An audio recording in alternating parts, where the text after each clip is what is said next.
নামাজের সেজদায় চোখ বন্ধ রাখলে কি হতে পারে? অনেকেই আছেন যারা সেজদায় গেলে চোখ বন্ধ রাখেন, রুকুতে থাকলে চোখ বন্ধ রাখেন।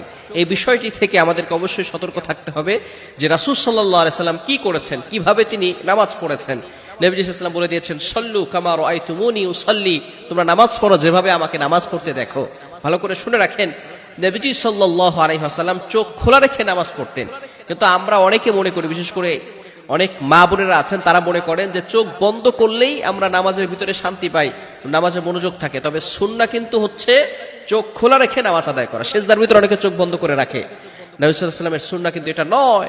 নবীজি সাল্লাল্লাহু আলাইহি ওয়াসাল্লাম সেজদার সময় চোখ খোলা রাখতেন এবং রুকুর সময়ও তিনি চোখ খোলা রেখে তারপরে রুকু করতেন। সমস্ত অঙ্গ প্রত্যঙ্গ যখন তিনি যেভাবে নামাজ পড়তেন তখনই তিনি চোখ খোলা রাখতেন। এটাই হচ্ছে সুন্নাহ।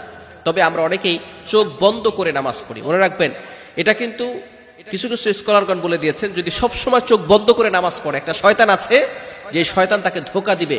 আপনারা সময় নামাজে দাঁড়িয়েছেন, নামাজে দাঁড়ানোর ফলে শয়তান চোখ বন্ধ করে, আপনি নামাজের ভিতরে আছেন, আপনাকে ভালো ভালো ইঙ্গিতের মাধ্যমে শয়তান আপনাকে ধোঁকা দিতে পারে। আপনি জিহাদ করছেন, নামাজের ভিতরে আপনার জিহাদের কথা স্মরণ করিয়ে দিবে। আপনি ভালো কাজ করছেন, মানব কল্যাণের কাজ করছেন, দান করছেন, এটা করছেন, সেটা করছেন, আপনি মনে করতেছেন আপনি তো ভালো কাজ করছেন।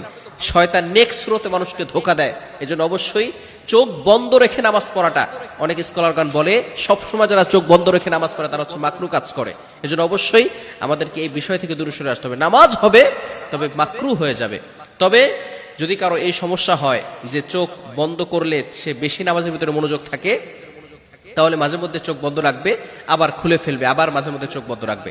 তবে এই বিষয়টি খেয়াল রাখতে হবে, যদি আপনার চোখ বন্ধ থাকে, আপনি যখন সিজদায় যাবেন সেখানে বিচ্ছু থাকতে পারে, সাপ থাকতে পারে, যেগুলো আপনাকে আক্রমণ করলে আপনি কঠিন বিপদের মুহূর্তে পড়ে যেতে পারেন, আপনি অসুস্থ হয়ে যেতে পারেন। এজন্য অবশ্যই চোখ খোলা রেখে নামাজ পড়াই উত্তম।